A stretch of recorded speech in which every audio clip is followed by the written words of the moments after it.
Okay, does this help?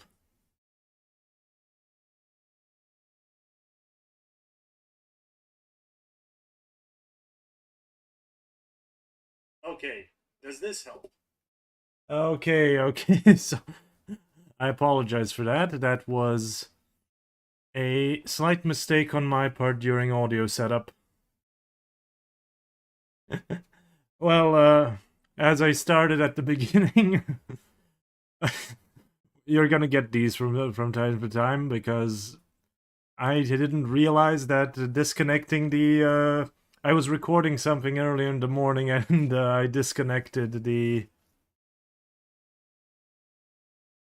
I disconnected the stream audio from the recording audio for the microphone, so that that went well. Uh, anyway, I know a man. His name is Lang, and he had a neon sign. And Mr. Lang is very old, so we call it Old Lang Sign. Happy New Year, everyone. uh, this is a stream I had planned a few weeks ago. Uh, then I got sick, and the rest is history. But today we're going to talk about the snowball fights throughout history, which, well, I title it the Great Snowball Fights of History, but you'll find that the problem with snowball fights is that, yeah, future reminder. The recording's fine actually, but never mind. The problem with snowball fights throughout history is that they are very understudied and very local history matters, and when you search for them on the internet, you will most likely find them in the Anglo-American sphere. You will not get a lot of other sources for snowball fights, and they tend to also get a bit repetitive because the more things change, the more they stay the same. And one thing that stays the same is the snowball fights. Uh, there are there have been a few records of snowball fights before. I found a claim that says that Cicero wrote about a snowball fight in ancient Rome in 54 BC, but I have not been able to find that piece of writing. I haven't been able to find that section in his writing, so sadly, no substantiated ancient Roman snowball fights right now. Because I would have loved to have that quote, but for this, but we have to learn to live without it. Snowball fights have happened and they've happened everywhere that snow has occurred. They're of course they're portrayed in writing, they're portrayed in art, they're mentioned sometimes, but they're also always mentioned in a way that they've always mentioned in a sort of way that doesn't get noticed by historians unless you're specifically looking for it, so you're kind of deprived of them for in a lot of sections of society. uh they are of course subject to they're of course subject of art in daily life, as we see in this medieval Japanese the Japanese picture. There's also they've also been subject to in European art, later European art, with children throwing snowballs with a distinct in a very snow barren looking environment. I have to say. And they were of course the subject of very early film. The Lumiere brothers recorded this so-called La Bataille de Neige in 1897, which of course was one of those old staged films, because when you sort of have these when you sort of have these sorts of films people either tend to ignore, or especially in the 1890s to early 900s 1900s, where people tend to either ignore the camera or stare directly at the camera. And you can notice this transition as you get into the 1910s, 1920s, when people do notice the camera and everybody is looking directly at the camera. But this was most likely staged by the Lumiere brothers for the purposes of just recording a film.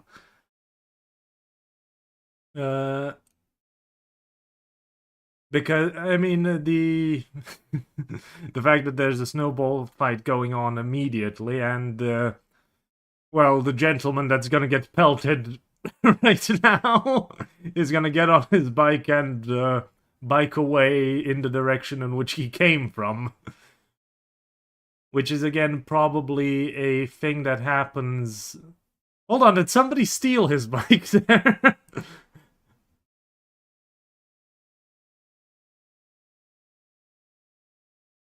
Hold on. I want to see this again. He gets knocked down. Oh no. Somebody tries to help him back on the bike. Anyway, the thing that makes me think it's staged is that he bikes away again, because that is a sort of way of showing movement and perspective in these early films.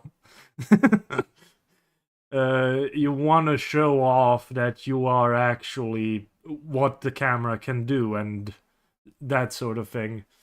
But snowball fights sort of have not really changed since time immemorial.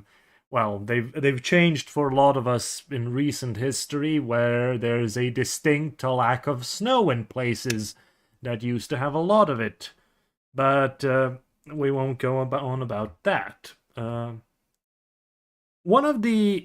Probably one of the most famous snowball fights in history is Napoleon's snowball fight in his school at Brienne.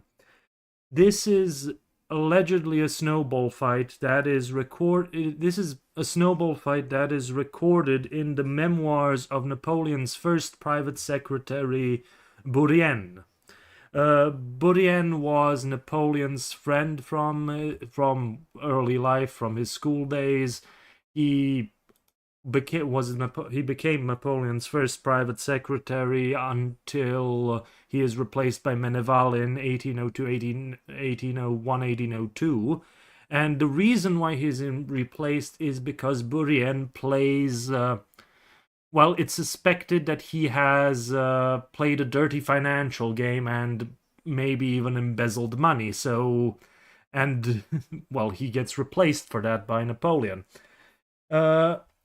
The big problem with Napoleon's snowball fight and Bourrienne's record of it is that it depicts Napoleon as taking command of the situation. As even in these early days, being this larger-than-life figure that could stage this elaborate snowball fight with fortifications and organizations and drill that goes on for 2 weeks. But according to Bourrienne, it is all Napoleon's idea. It's not like kids at a military school could come up with this idea all on their own, where they would create these actual snow fortifications and organize themselves in a military manner to have a snowball fight. No, Bourrienne is one of those memorialists who has a need to depict Napoleon as this larger-than-life figure, as this commanding figure, even in his early days, especially in a school where he is recorded to have been bullied a lot because he's a Corsican and had a very strong Italian accent on his French, and he was of the quote-unquote lesser French nobility, so he would have gotten socially bullied on that part. But it is It's said that yes, the school kids in a military, well, in a very early military school, created fortifications. They started to have do snowball fights according to military drill, and then it sort of all tends to escalate a bit out of control, especially as the snow runs out and or freezes over, and you start getting chunks of ice and rock in the snowballs, which then starts to escalate the fight. And Burian records that after 2 weeks of this, he himself was quote unquote bleeding quote unquote from the grape shot. Now, it's not that the snowball fight went on for 2 weeks. The snow stayed for 2 weeks, and they tended to have, and I mean, they tended to return every day to continue the snowball fight, as long as the snow stayed.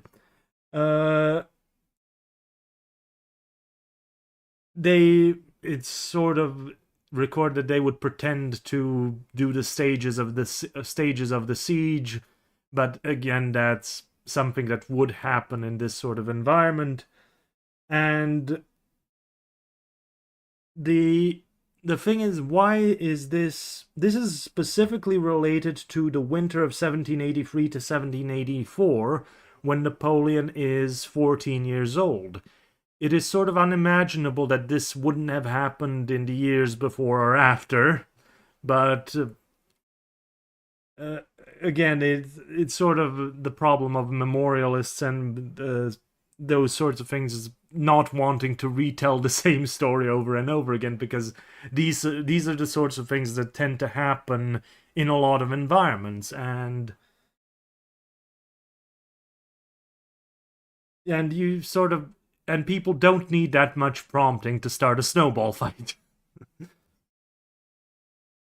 You will get these sort of stories where you get this sort of story where there are snowball fights breaking out in the quote-unquote sort of military environment in the American Civil War, where allegedly we have the biggest snowball fights in history, and all three of the records that I've managed to find are from the Confederate side, from the winters of 1863, well, 1862, 1863, and the winter of 1864.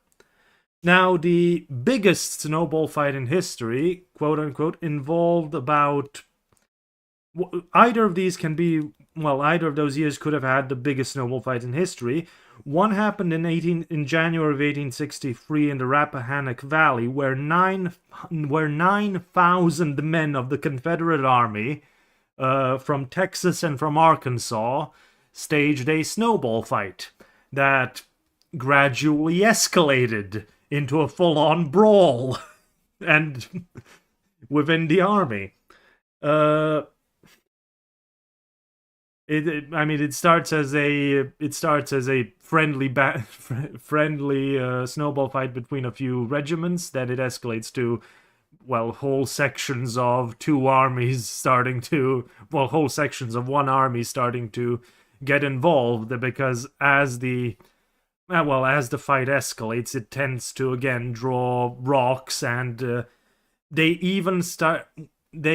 tended to, from one of the other fights, they tended to also stage those snowball fights in a military manner. So they would prepare pyramids of snowballs in the rear behind their lines, and then to prepare ammunition, and then they would volley fire at each other, which then later would turn into a charge. Charge without the bayonets, which wound up with soldiers from one regiment running down and tackling soldiers from another regiment, as happened in another snowball fight between units from South Carolina and from Georgia, which funny enough, which ended with, of course, people getting badly hurt or wounded and kind of vindictive at points. Another snowball fight that is allegedly competing for another one of the biggest happens again between the Confederate Army in the winter of 1864, which involves 7,000 men and has events happening along the same lines again. A smaller section of the army starts to have a snowball fight, which then escalates into a bigger section of the army, which then escalates further. You tend to have this. You tend to have a far more chaotic thing happen in when civilians get involved, which, for example, is the 1838 Edinburgh riot, where students of Edinburgh University started pelting local tradesmen apprentices with snowballs. And the apprentices return fire. Soon the two sides start building up barracks. Start building up barricades to defend themselves, which then again starts to get rocks and ice into the snowballs, which then starts to break the windows and cause wounds and more property damage, and there starts to and because this is in the streets of Edinburgh, collateral damage starts to happen with other passers-by getting pelted or involved, which then gets the police involved in the whole matter, who demand that the police then demand that a ceasefire be implemented between the two sides. I think I have a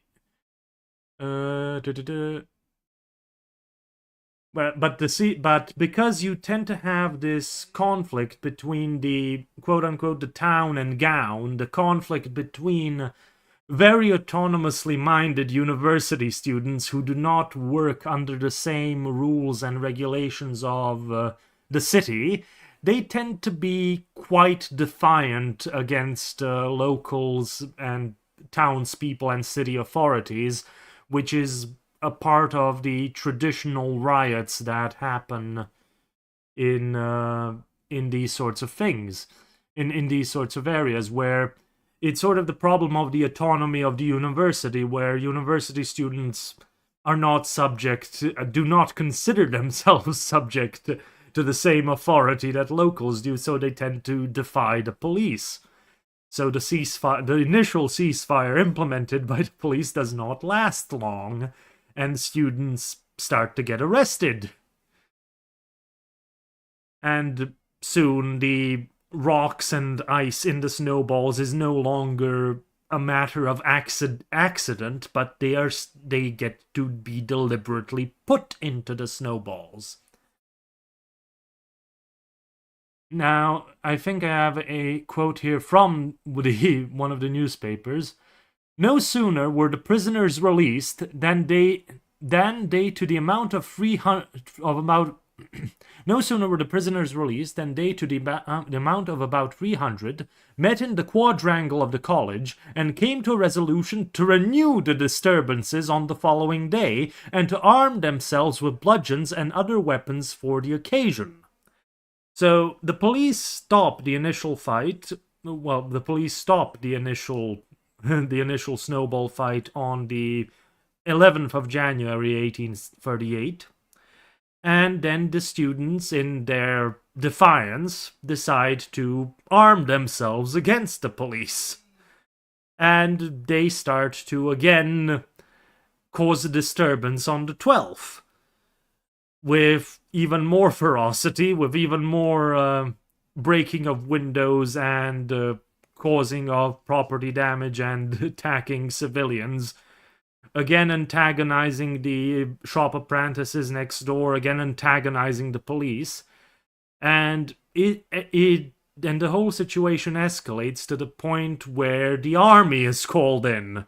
That is to say, the 79th Regiment, which is, I think that's Campbell's regiment. Hold on, that's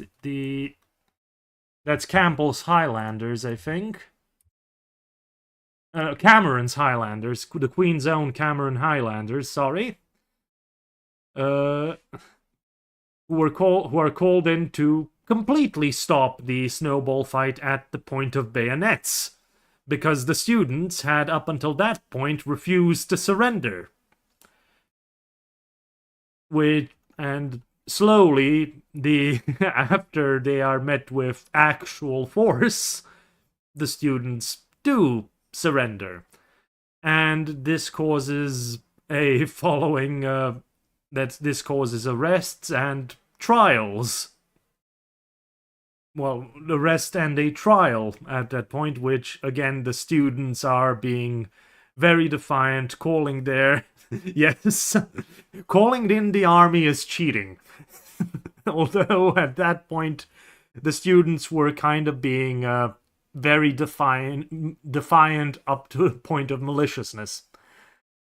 So the students continued to be defiant even during the trial. 5 students were arrested and put on trial, and they were titled the quote-unquote the 5 heroes. And one of the a few of the students then started to have fun with the whole affair, that they started comparing the whole endeavor to the Iliad and the Odyssey. And the whole thing write about their noblest acts of heroism as if they are writing about the ancient heroes of old. And I mean, the whole thing is a complete and utter university level event, and doesn't really. I mean, it's a local event that escalated far beyond control, but you tend to get those in local history, even for lesser things. But this one specifically started with a snowball fight. You then have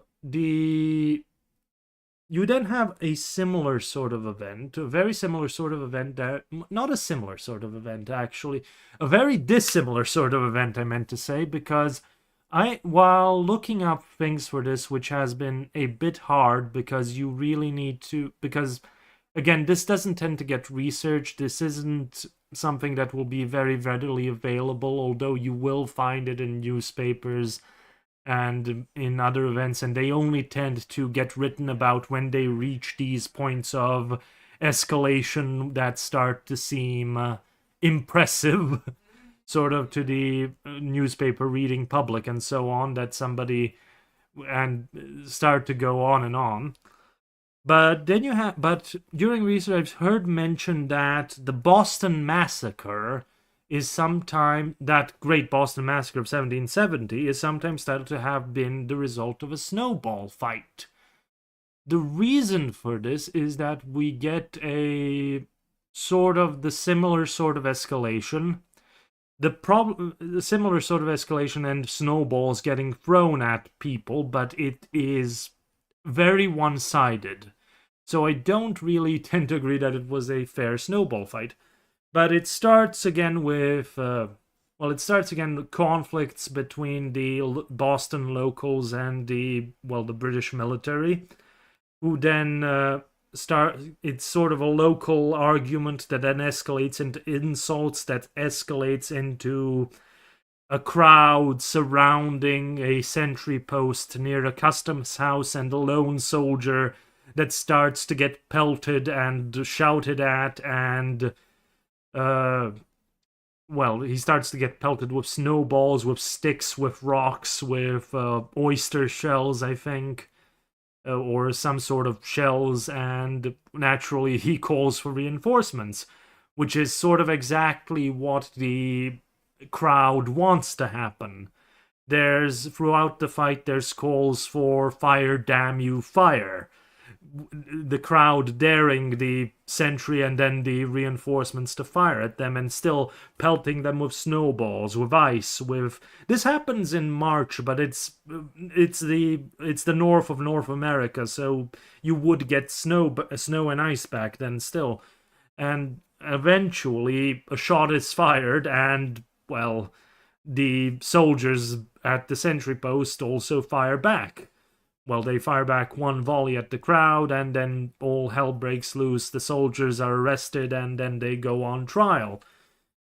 Or allegedly shooting at an innocent crowd of bystanders, which doesn't hold up in court.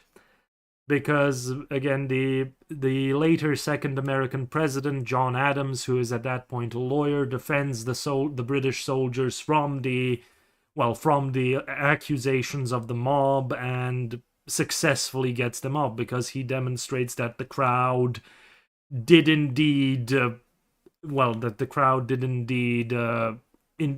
cause a situation to get to the point where the soldiers would feel attacked if a random shot was fired from somewhere, and then demonstrated that the officer in charge didn't have any intention for his men to fire at the crowd unless shot at. But that was a very one-sided exchange of snowballs, but it still came under snowball fights, so to say. And this is what you tend to get. This is what you tend to get in the stories about snowball fights, all very similar, because that's sort of what intrigues people. That what intrigued historians at the point where we tended to scour records and newspapers and those sorts of things. Like when you search engines have sort of spoiled us a bit because we can get to a thing very fast without looking through the other things, but you also don't tend to, even if you make notes, you don't tend to go back to some things. I think I remember a record. I'd need to look it up, but I remember a record in 1901. I think it was in early 1901, where I think there was a record of a snowball fight in Zagreb in 1901 when I was looking up things for the Boxer Rebellion in China and how it was written about. I'm working from memory now, but I think it was a far more innocent snowball fight than anything, but I think it did get recorded in either 1900 or 1901. There's lots of funny things you will come across in local newspapers, and snowball fights tend to be quite local matters. So I apologize.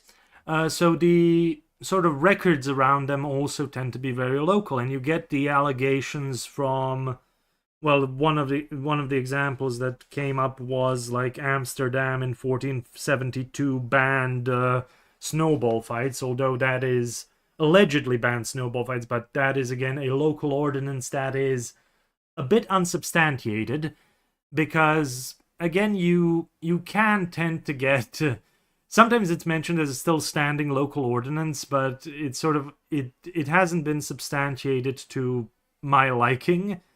And you tend to get these things with local ordinances that sometimes they may have happened, they may have not happened, and the record they may have not happened, or may have happened, and the records have been simply lost, or they haven't been, or nobody was looking at it when going through the codexes and things.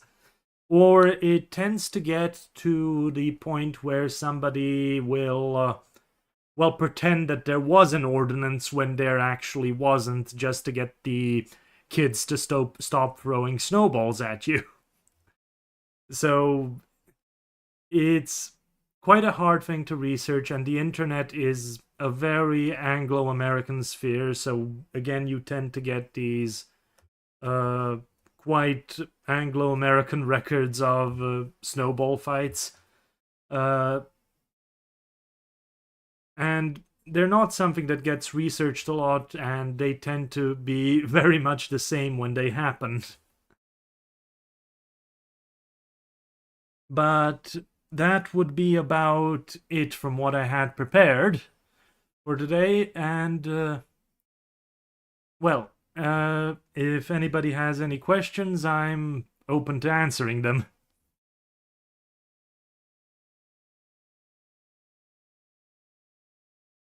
Happy New Year again to everyone who's joined us in the meanwhile.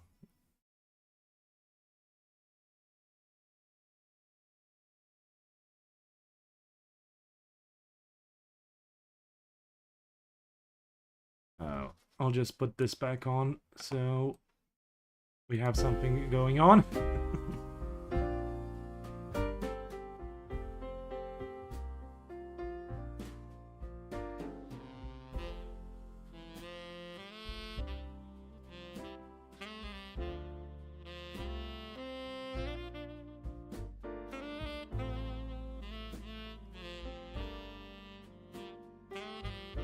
I mean, yes, it's sort of.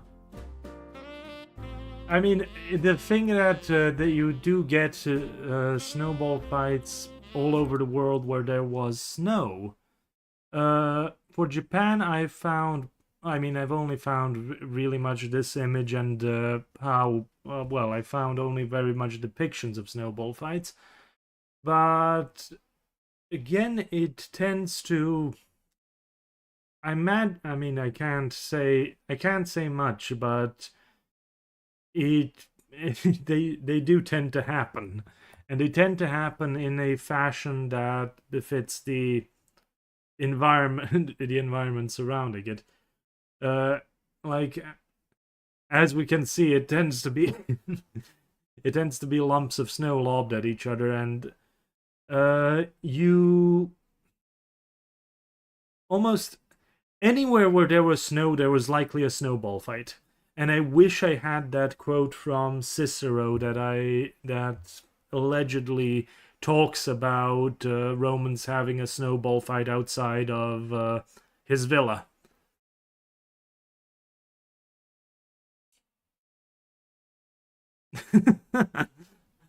uh, hold on. I'll just look that up to the side.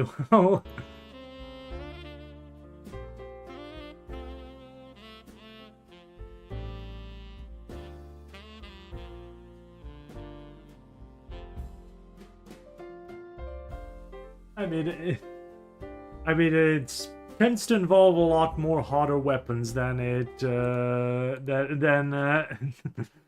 than snowballs, but no, it can't be considered a snowball fight because snowballs don't exactly survive in a cannon. You need something far more solid for that. Uh,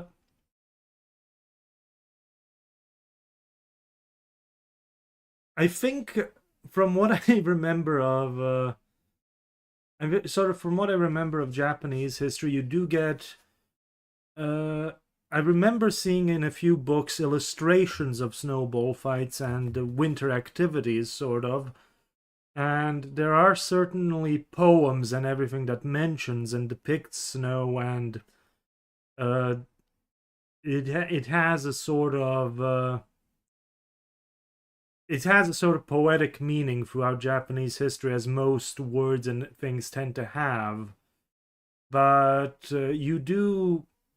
It's sort of the weird thing is that it's not a weird thing actually. It's a very normal thing where snowballs and snow is a almost depiction of calm and ideality and well, something very silent, calm, idyllic, sometimes even a desert. Uh, I can't remember if it was during the Russo-Japanese War, but some depictions of marching through the snow and those sorts of things that have been recorded. But again, it's not exactly snowball fights, it's more life in the snow sorts of things that are happening, and snowball fights tend to be par for the course when talking about life in the snow.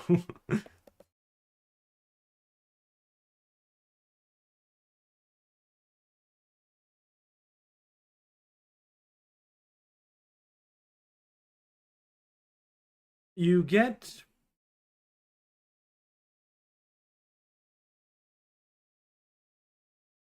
I'll just keep this rolling for now.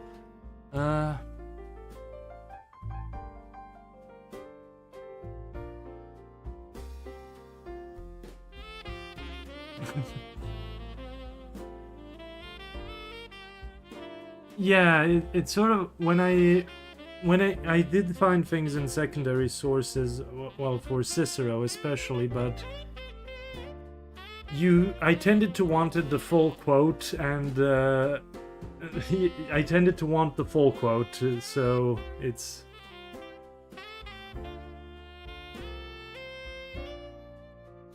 Yeah, I don't think I found...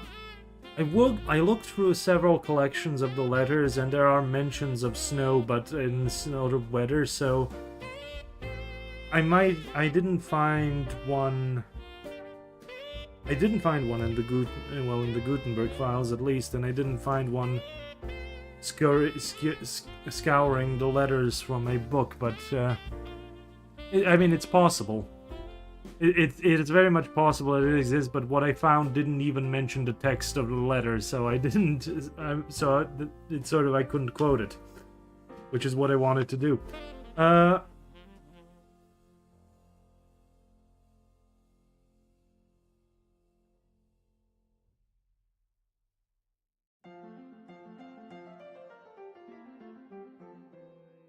Let's see now.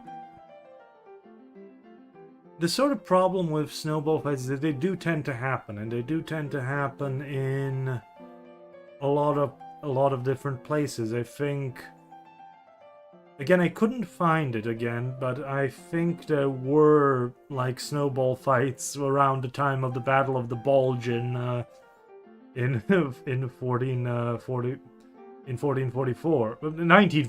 What am I saying? In 1944.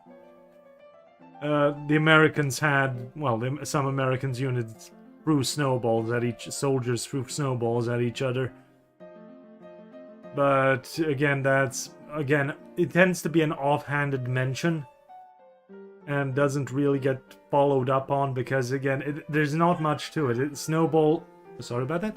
Snowballs and snowball fights tend to be something that accompanies us in much the same form throughout history, and they tend to remain very much the same. Except recently we didn't really have snowball fights escalating into riots and full-on brawls. At least not in recorded contemporary history. They tend to be much safer because... I mean, we've also developed... You also have to think about what people tended to wear at those points and how we've adapted, sort of, to how we've adapted our winter clothing to bear the snow much better. While in old days you'd have... I mean, people that got involved in these sorts of snowball fights also tended to have much more heavier equipment, perhaps not exactly appropriate clothes. They also perhaps weren't willing participants, which tends to make people quite angry, which then gets them to escalate. But sort of when there's a snowball fight and there's a few participants, like, it tends to be this scene of winter idyllicity and so on and so forth. And the more people you get involved, the more tendency there is that you are going to start to see an escalation into way past the winter idyllicity and far more into lobbing ice or rocks at each other as the snow field tends to run out, which then tends to also make people quite annoyed. But yeah, basically that's been the great snowball fights of history as far as I've been able to find them, and I'll keep a lookout from now on far more than I've been. If there's any more questions, I'm still here for another probably 10 minutes.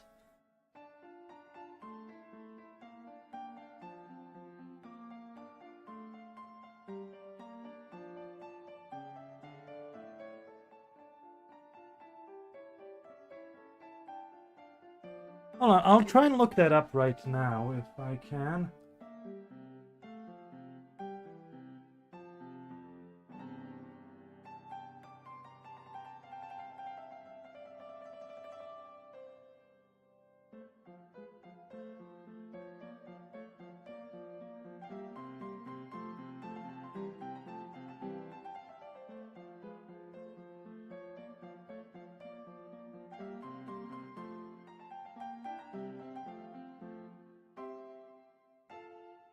Honestly, I am. The general plan right now is to finish the Louis II series, which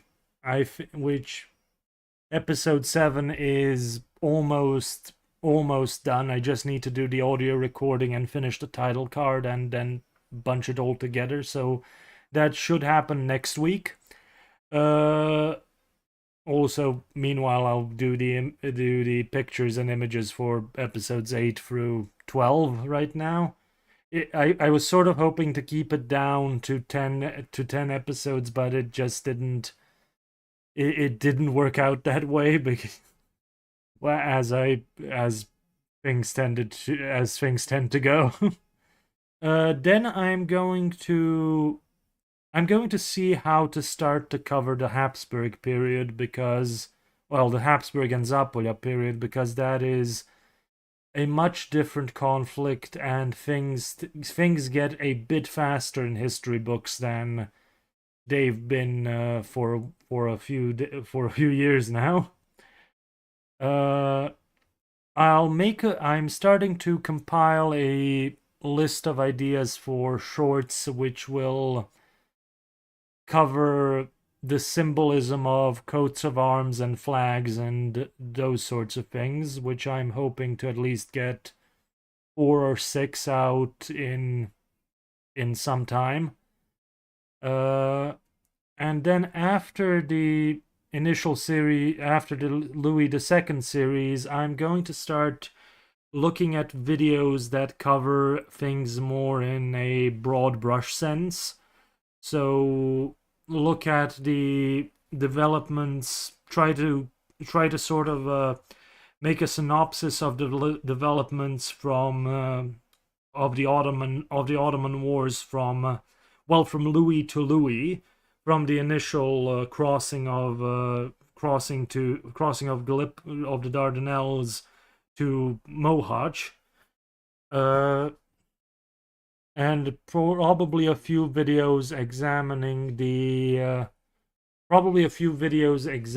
the political system up until 1526, and of course, and those sorts of things. The video, I know that I won't exactly make a series of it's going to be hard. I'm trying to and reformat things a bit for the next period of history because things get quite complicated and you start to get far more things happening across the world that are interconnected, and I may see a bit of a change in format. Instead of covering Ferdinand, I may start covering the whole period in a bit more of a topical sense than we've seen until now, which should also free me up in a way from into making other videos in a bit more of a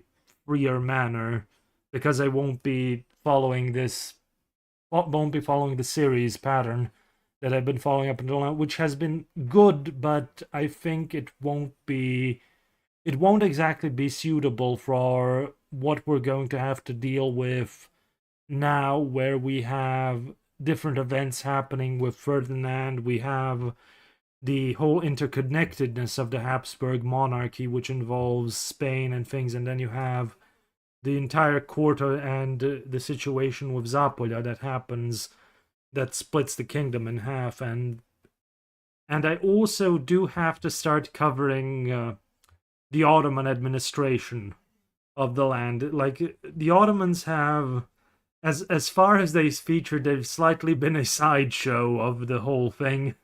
So I'm hoping I can do more on that front, and I'm also hoping I can do more on the Venice front.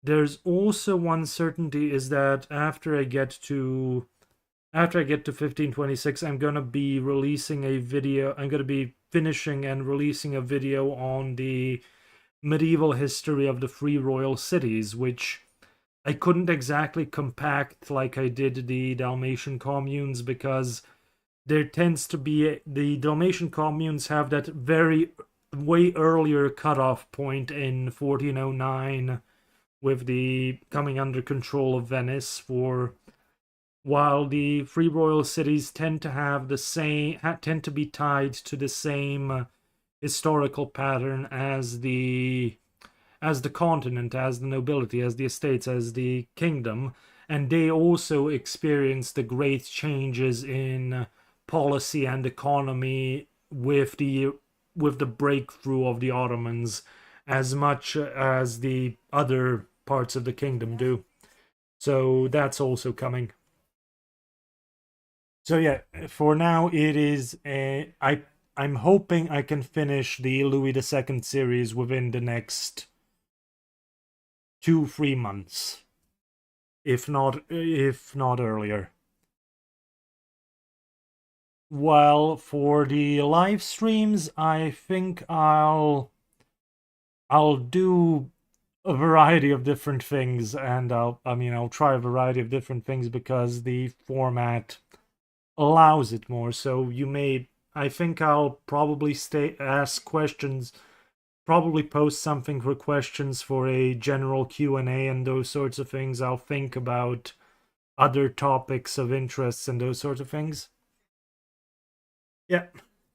And I'm also sort of hoping that I'll have time to stroll around the city, because I've had an idea for stroll around the city because I've had an idea for a series on my favorite statues and sort of their history and their depictions and those sorts of things, but that's a bit of a niche topic. Well, statues and monuments and those sorts of things.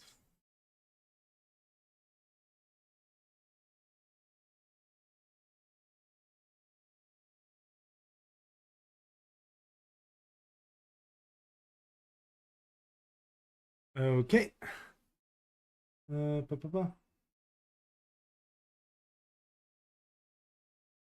Any more questions before we close out the day?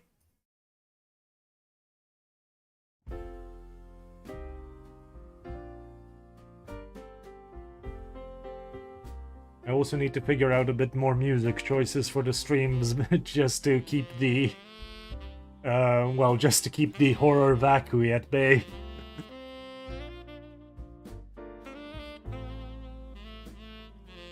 You can also probably expect a few more historical game reviews in the form of a live stream, and then maybe a few condensed shorts and things in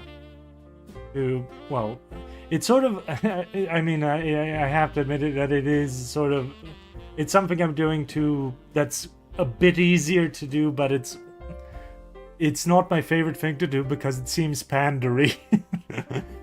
But I mean, I like playing games. It's just it's sometimes hard to articulate that balance between game design and historical context, and you can't exactly condemn a game for getting some things historically wrong if it's for games purposes. So I want to take a look at things for what they depict and what they can get right, which was sort of the idea behind the Crusader Kings 2 live stream.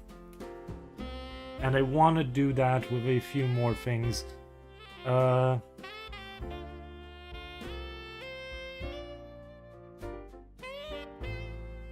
I mean, I there's been an idea floating around to do Kingdom Come Deliverance. Yeah, I know I absolutely can't. The problem is I don't know what the latency is on this, so I might be responding to something way later.